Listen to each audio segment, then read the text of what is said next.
자외선 크림을 많이 바르면 피부가 좋아진다는 것을 얘기하는 거는 너무 식상한 얘기니까 저는 다른 얘기를 좀 한번 해볼게요.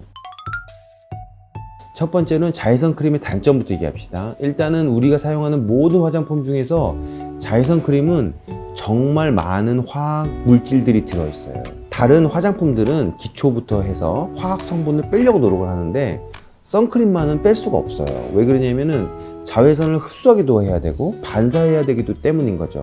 따라서 얼굴이 쉽게 민감하거나 쉽게 빨개지시는 분들은 자외선 크림을 일정 기간 동안 좀 안 써보는 것도 중요한 방법 중에 하나예요.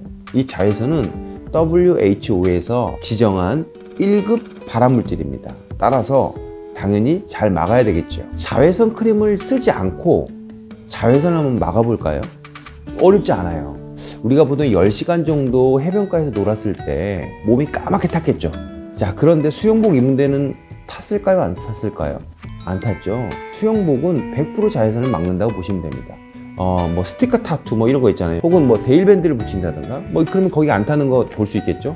자, 무슨 얘기냐면 자외선을 막는 것은 꼭 자외선 크림이 아니더라도 좀 두툼한 마스크라든가 혹은 모자, 양산 이런 거로 충분하게 안 좋은 양의 자외선을 막을 수가 있습니다. 두 번째로는 내가 오늘 자외선 크림을 안 발라도 되지 않았을까 라는 그런 상황에 대해서 한번 얘기를 한번 해봅시다. 일단은 자외선에 노출됐을 때 몸이 벌겋게 익거나 까맣게 탄다고 가정을 합시다. 그리고 그 정도 자외선이 피부에 안 좋은 영향을 미친다고 가정을 한번 해봅시다. 자, 오늘 하루 종일 생활을 했는데 얼굴에는 선크림 발랐어요. 근데 손등에는 오늘 안 발랐거든요. 근데 집에 와서 보니까 손등이 붉지도 않고 까맣지도 않아요.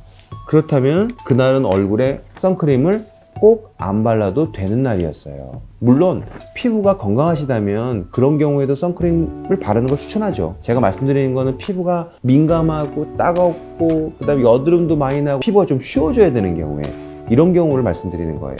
자, 요약을 해드린다면 건물 내에 있을 때는 자외선 크림을 안 발라도 됩니다.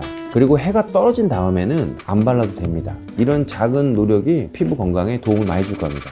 한 가지 더 알려드리고 싶은 거는 우리가 일반적으로 가시광선하고 자외선하고 좀 구별을 할 필요가 있어요. 가시광선은 눈에 보이는 빛이죠. 자외선은 눈에 보이지가 않아요. 그렇죠? 그러니까 보통 우리가 흐린 날이라고 한다면 가시광선이 적은 날이겠죠. 구름에 가려서. 그런 날이라고 해서 자외선도 똑같이 줄어드는 게 아닙니다. 따라서 구름이 좀 있는 날이라고 하더라도 직사광선에 노출될 만한 상황에서는 자외선 크림을 충분히 발라주시고요.